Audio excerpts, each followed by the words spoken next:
Hello, I'm Gads, and welcome to today's video. So today's video is going to be a little bit different. You guys have seen the title, you've seen the thumbnail, so you kind of know what we're here to talk about. But I feel like I have a little bit of a different opinion than at least the feedback that I've seen from majority of the player base. And of course, apparently there was enough feedback that Plarium ultimately changed their decision. But nonetheless, I'm not going to bury the lead here.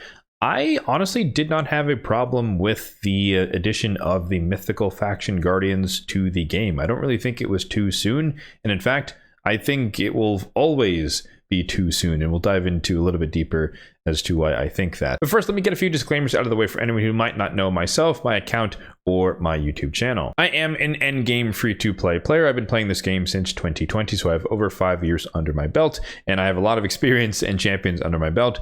And for just full transparency, I am in the situation where I do happen to have multiple mythicals, but that's not really influencing my decision. These are all the ones I have on my account at the moment. So I have a couple, I guess I have 3 sets of duplicates thus far. So again, just to provide the full context. And like I said, I don't really think that's influencing my perspective per se, but nonetheless, I'm just going to put it all the cards on the table. So maybe like a year ago, or maybe a couple of years ago now, when I first initially pulled a duplicate mythical, I didn't go the route of empowering them. I do use some of the ones that I have, not all of them, but I knew that long term they were eventually going to add a system for Mythical Faction Guardians. And so I opted to just wait until that system would come into play, knowing that full well it would take me, even a person such as myself, many more years to get 10 out of 10 across every faction, if even ever. I feel like that's just not really achievable for, again, free-to-play players. It is predominantly marketed, so to speak, to spenders in the game. And I guess that's primarily the issue that most people have with the update, where it's like, it helps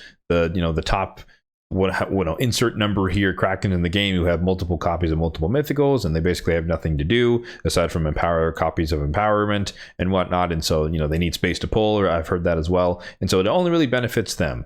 And that is something I don't necessarily disagree with. But the part of the argument that I can't quite understand is how that hurts people in general. I feel like a lot of people seem to cling on to this vague hope that somehow there's going to be some update in the future that's going to bring all the free-to-play low spenders up to the same level as the massive Kraken's whale spenders in the game. And that's just not really going to happen, because if there was some system that you did not have to pay for that brought us all on the same level, then there's no reason to spend any money at all, meaning the game would die. I mean, that would just be, from a game development standpoint, that would just be a terrible game design for longevity purposes. So I just don't anticipate any such update happening. But anyways, my point being, I understand that there is a massive gap between players like myself and casual players, and players like myself and the super whale Kraken type players, but I don't really expect that gap to close, because they can always widen the gap by spending an infinite amount of money, or at least as much money as they want to spend.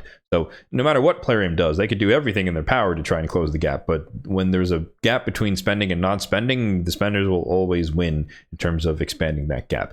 So I don't really see, and perhaps you can disagree with me and tell me in the comments where I'm wrong or what your opinion is, but I understand the argument of it primarily would benefit those in that situation with multiple duplicate mythicals, which is not the average player. The average player probably has 0 to 2 mythicals on their account, and if you exclude the ones you get for free / earnable / farmable, it's probably closer to 0 to 1 on average. But again, I don't really see the argument then for how that hurts everyone else. If I went against Crypto, one of the top live arena players in the game, but I went against him, he could beat me right now without even breaking a sweat, regardless of whether or not he had the extra stats from the mythicals that he would benefit from. So I think it would help the Krakens be more competitive amongst themselves based on who has the most duplicate mythicals, and it could be interesting for me, at least on the outside, far outside, to kind of see what that would look like. But I just don't really see how them getting a slight benefit hurts the rest of the community. But again, let me know if you disagree in the comment section down below. The other part of the arguments that I've heard so far that I just quite don't understand are it's too soon. It's too soon. As if, I don't know, if we fast forward a year from now, I don't think that the average player is going to have 10 mythicals per faction. I just don't see that happening. If we're going to wait until the average player has enough duplicate mythicals, much less just basic mythicals, to make full use of the system, we're going to be waiting for like 10 years, assuming the game is around in 10 years. So I don't really see the argument of it being too soon. I don't think, at least relative to the average player and the amount of mythicals that they have, that you're going to be waiting years, many years, if you're going to wait for the average person to have multiple copies of the same mythical across all the factions. That's just not practical. And the reason I have my Faction Guardians up here on the screen here is just to show you that, again, 5-year veteran, never spent a dime on the game, and I'm still personally working on 10 out of 10 for legendary champions, much less mythicals. So even I'm in the same situation where, yeah, I happen to be on the luckier side of the spectrum relative to the amount of mythicals I have on my account, despite being free to play. And I would be able to get HP, like the first node, on 3 factions. I think what, Sacred Order for Sigfrind, Mikage, so Shadowkin, and then a Nice for Sylvan Watchers. So that's it for me. And so it wouldn't really benefit me all that much. They did have a little bit more HP, but that's not really going to affect a ton of their performance on my account. So again, I'm in that category where I wouldn't really see a massive benefit, but nonetheless, it's, stats are stats at the end of the day. But I just don't see a problem with having it in the game now, and it's just something for people to work for or work towards in the future. And sure, in the short term, it's a massive step function of an increase for the people that happen to be in the situation that they have multiple mythicals across multiple different factions. But again, just like when legendary faction guardians came out, I probably had maybe like 2 or 4 as like my highest across a couple of factions, and 4+ or 3+ years later, now I am in the situation where I think I have like 5 factions 10 out of 10. But like I said, I'm still working on the legendaries. I have 2 in Ogre and Tribes. We've got 2 in Sylvan Watchers. Argonites is brand new, so of course that's basically at 0. But even though I guess it's 6 that I have at 10 out of 10, a couple are at 9, some at 8.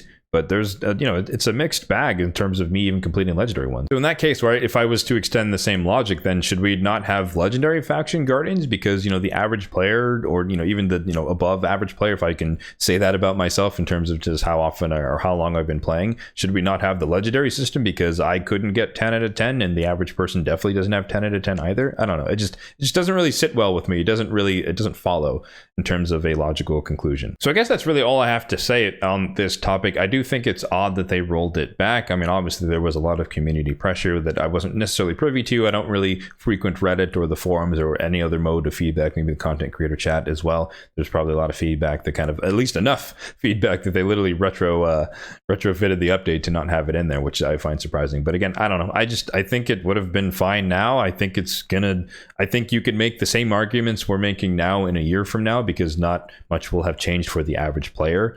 And so I don't know, I just don't see a consistent descent aside from just not liking something that doesn't benefit the individual, which I think is a really weird way to look at updates in the game. But I digress. Once again, that is just my opinion. That's just my take on this particular subject matter. You can feel free to have your own opinion and disagree with me, and let me know what your thoughts are in the comment section down below. Thanks for watching and have a good one.